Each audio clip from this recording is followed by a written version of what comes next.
یا اسی طرح سے کہ ہم ان کی کوئی اہمیت نہیں، ہم خود سے پڑھ لیں گے، آدمی فتویٰ دینا شروع کر دے، یہ علم کا تقاضا نہیں ہے۔ فَاسْأَلُوا أَهْلَ الذِّكْرِ إِن كُنتُمْ لَا تَعْلَمُونَ، نہیں جانتے تو جاننے والوں سے، علماء سے پوچھ لو، ان سے علم حاصل کرو، ان کے حلق میں شرکت کرو، ان کے دروس میں شرکت کرو، اور اس طرح سے ان کے ذریعے تمہیں علم ملے گا۔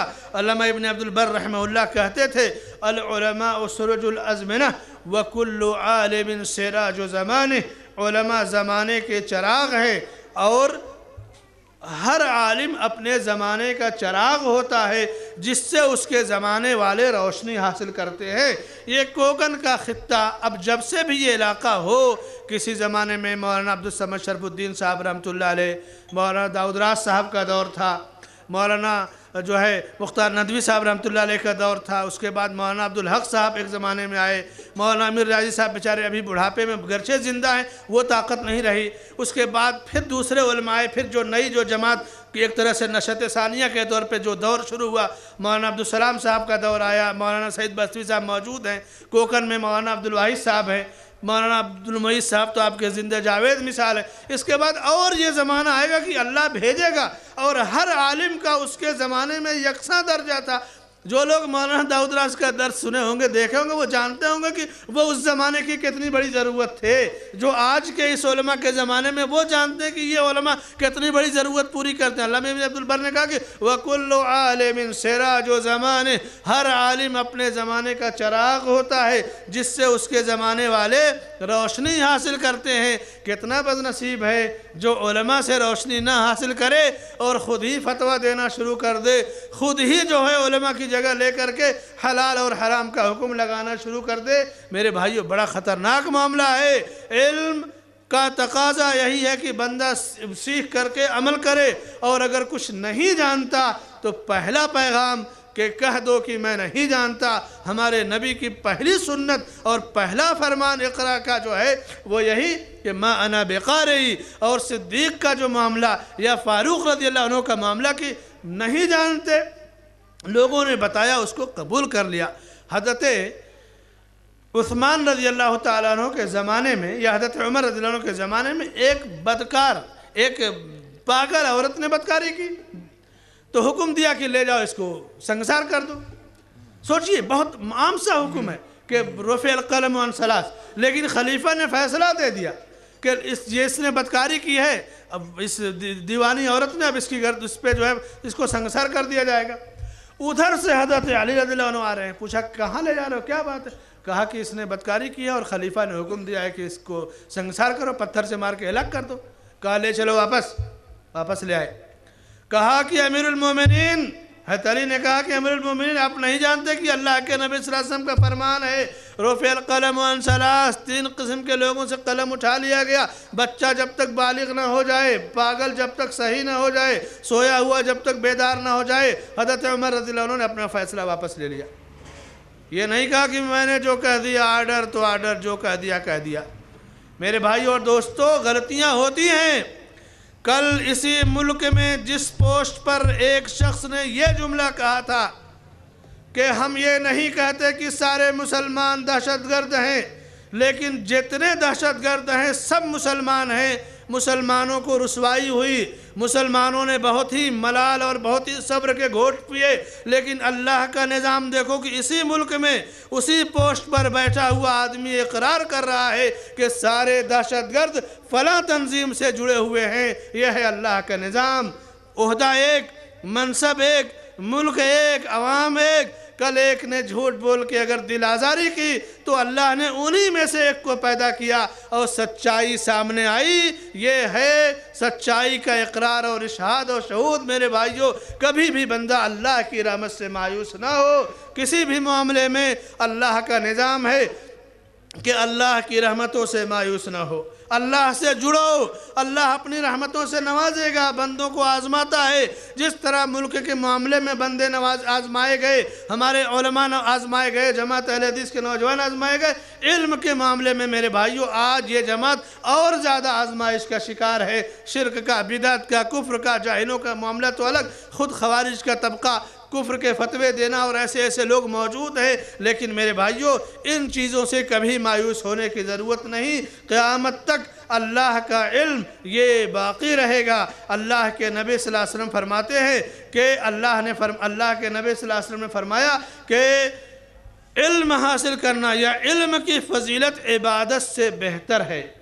ایک آدمی صرف عبادت کرتا ہے، دوسرا صرف علم حاصل کرتا ہے۔ علم حاصل کرنا نفلی عبادت سے بہتر ہے، کیونکہ علم کے بعد وہ دوسروں کو سکھائے گا، اور عابد کی عبادت اس کی ذات تک محدود رہے گی، اور عالم کا علم یہ پوری دنیا تک پھیلے گا، پوری دنیا میں یہ پیغام جائے گا۔ اس لیے میرے بھائی اور دوستو، علم کی قدر کرو، علم کا جو تقاضا ہے، جو مطالبہ ہے، اس کو پہچانو۔ یا علماء کی ناقدری کا جو دور ہے، اس دور میں علماء کی جو قدر ہے اس کو دیکھو کہ اگر کوئی کہہ دے کہ میں نہیں جانتا، تو ایسا نہیں ہے کہ وہ چھوٹا عالم ہو گیا اور بڑے علماء کی ضرورت ہے۔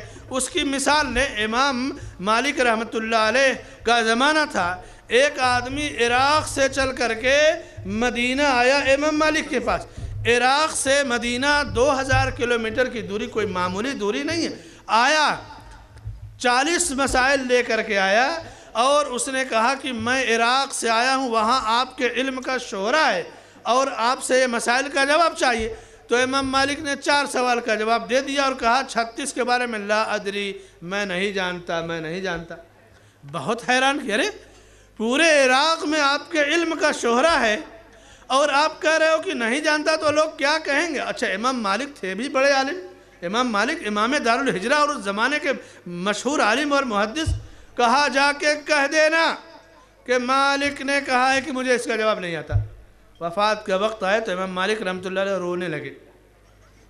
بیٹے نے پوچھا، ابا جان آپ کی عمر تو علم حدیث میں گزری، آپ کو بہت زیادہ فکر کی ضرورت تو نہیں ہے؟ کہا کہ بیٹے، میرے پاس ایک مرتبہ ایک آدمی عراق سے 40 سوالات لایا تھا، 4 سوال کا جواب دے دیا تھا اور 36 کا نہیں دیا تھا۔ تو جو 36 کے بارے میں کہا تھا کہ لا ادری، میں نہیں جانتا، اس کے بارے میں تو اطمینان ہے کہ کہہ دیا نہیں جانتا، اللہ کے ہاں کوئی پکڑ نہیں ہوگی۔ 4 کا جو جواب دے دیا تھا اس کے بارے میں سوچ رہا ہوں کہیں کوئی غلطی نہ ہو گئی ہو تو اللہ کے میری پکڑ ہو۔ یہ علم تھا میرے بھائیو اور دوستو۔ اگر آج ہماری یہ سوچ ہے کہ اگر جواب نہیں دوں گا تو بہت بے عزتی ہو جائے گی، لوگ کیا کہیں گے؟ کہاں امام مالک کا علم ہے کوئی اس پلے کا؟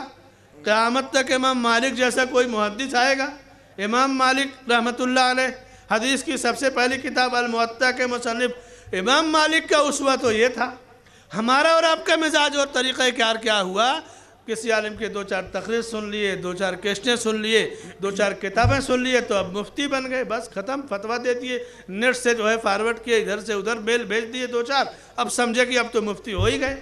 یہ میرے بھائیو ہلاکت کا راستہ ہے، تباہی کا راستہ ہے۔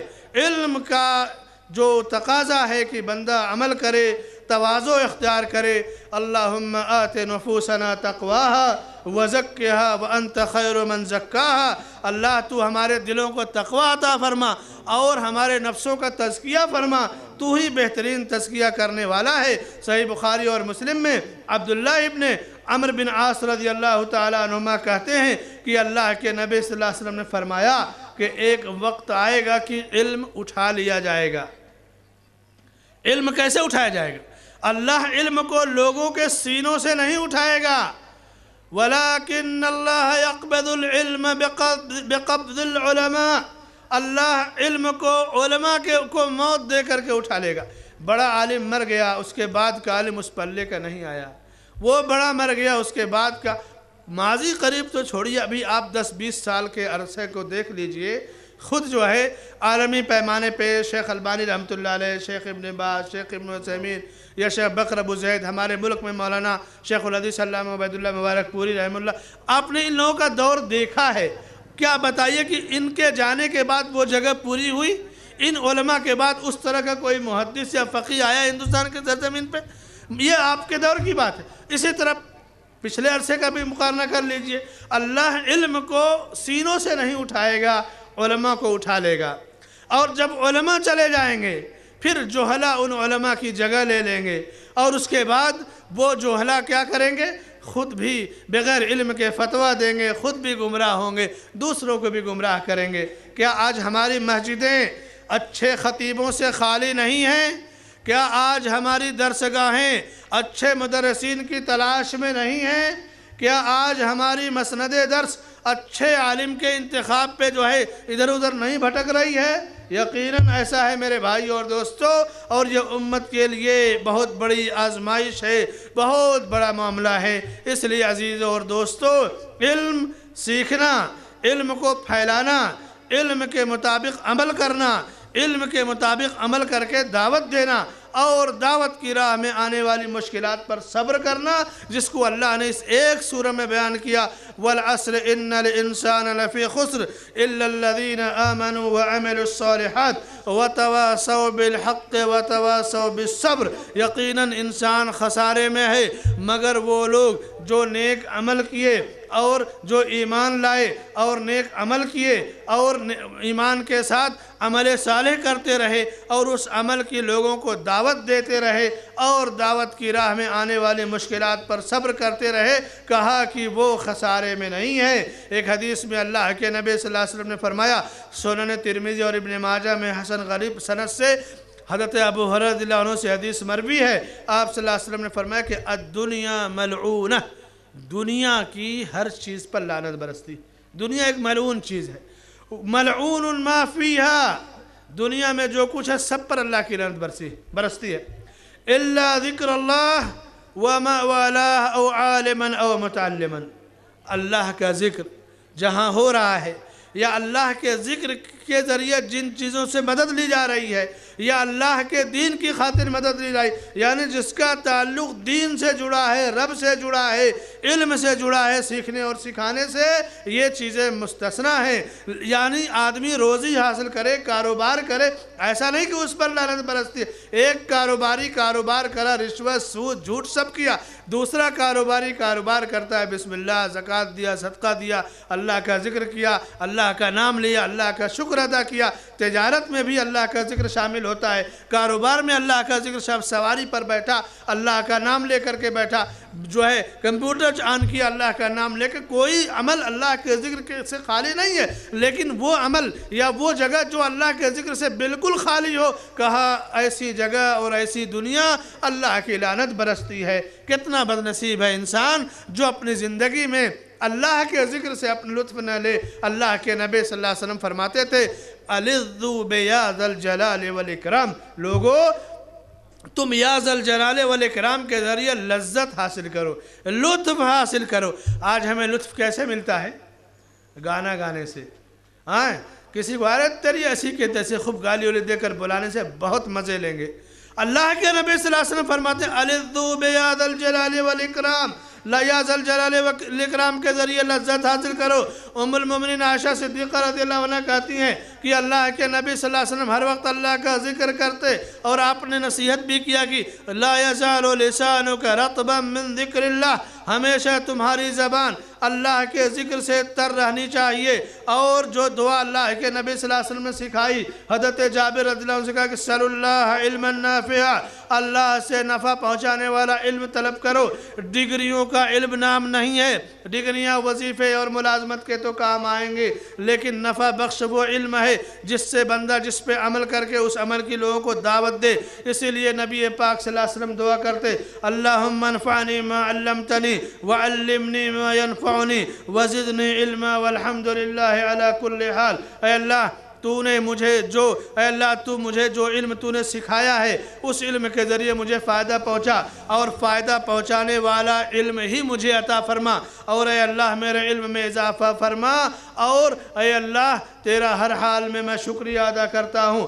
اللہم انی اعوذ بک من علم لا ینفع ومن دعاء لا یسمع ومن قلب لا یخشع ومن نفس لا تشبع۔ سنن نسائی میں ابو ہریرہ رضی اللہ عنہ سے حدیث مروی ہے کہ آپ صلی اللہ علیہ وسلم فرماتے تھے کہ اللہ میں تیری پناہ چاہتا ہوں ایسے علم سے جو نفع نہ پہنچائے، اور ایسی دعا سے جو سنی نہ جائے، اور ایسے دل سے جس کے اندر تیرا خوف نہ ہو، اور ایسے نفس سے جو آسودہ نہ ہو۔ تو علم کا جو تقاضا ہے عمل، خشیت الہی، شکر گزاری، یہ تقاضا میرے بھائیوں ہماری زندگی میں ہونا چاہیے، اور یہی دعا اللہ کے رسول صلی اللہ علیہ وسلم کرتے تھے اور اسی دعا کا حکم دیا، اور یہی عمل پوری زندگی آپ کی زندگی میں پوری عمر آپ کی زندگی میں چھایا رہا۔ اسی کی آپ نے اپنے صحابہ کرام کو تعلیم دی۔ جب ابو ذر غفاری رضی اللہ عنہ کو بتایا ایک معمولی سی چیز جسے ہم سمجھتے ہیں، کہا اے ابو ذر میں تم سے اللہ کے لیے محبت کرتا ہوں۔ کون سا علم سکھایا؟ کہا کہ ہر نماز کے بعد تم آیت الکرسی ضرور پڑھ لیا کرو۔ یہ ایک علم ہے جسے آپ نے کسے سکھایا؟ ابو ذر غفاری رضی اللہ عنہ کو، اور یہ کہہ کے کہ میں تم سے اللہ کے لیے محبت کرتا ہوں۔ آپ اپنے کسی دوست کو اسی انداز میں ذرا علم سکھائیے، سچی محبت جیسا کہ نبی نے ابو ذر رضی اللہ عنہ سے کی، کوئی سنت اور کوئی علم سکھائیے اور اس سنت کو اور اس طریقے کو زندہ کیجئے۔ یہی مطالبہ ہے میرے بھائیوں، یہی تقاضا ہے اور یہی جو ہے مطلوب ہے ہم سے۔ اللہ ہمیں اور آپ کو علم نافع عطا فرمائے اور عمل صالح کی توفیق عطا فرمائے، اور ہمارے اس بنی گاؤں میں جن بھائیوں نے، جن ساتھیوں نے، ہمارے سرخود صاحبان، ڈاکٹر صاحبان نے اور دوسرے ساتھیوں نے، سب کا نام تو میں نہیں جانتا، لیکن بہرحال جن لوگوں نے بھی ایک طرح سے علم نافع اور توحید سنت کے اس چراغ کو جلانے کی کوشش کی ہے، اللہ سے دعا ہے کہ یہ چراغ قیامت تک جلتا رہے، اپنی روشنی بکھیرتا رہے، اور آج اس کا آغاز ہو رہا ہے۔ یہ روشنی اور یہ کرن پھیلتے جائے گی اور اجر و ثواب اللہ تعالیٰ سب کو دیتا جائے گا۔ شرکت کرنے والوں کو، انتظام کرنے والوں کو، سارے لوگوں کو اللہ اجر دے گا۔ اللہ سے دعا ہے کہ اللہ تعالیٰ ہماری عبادتیں قبول فرمائے، ہماری اس نشست کو قبول فرمائے۔ آمین۔ وصلی اللہ علی نبینا محمد وعلی آلہ وصحبہ اجمعین۔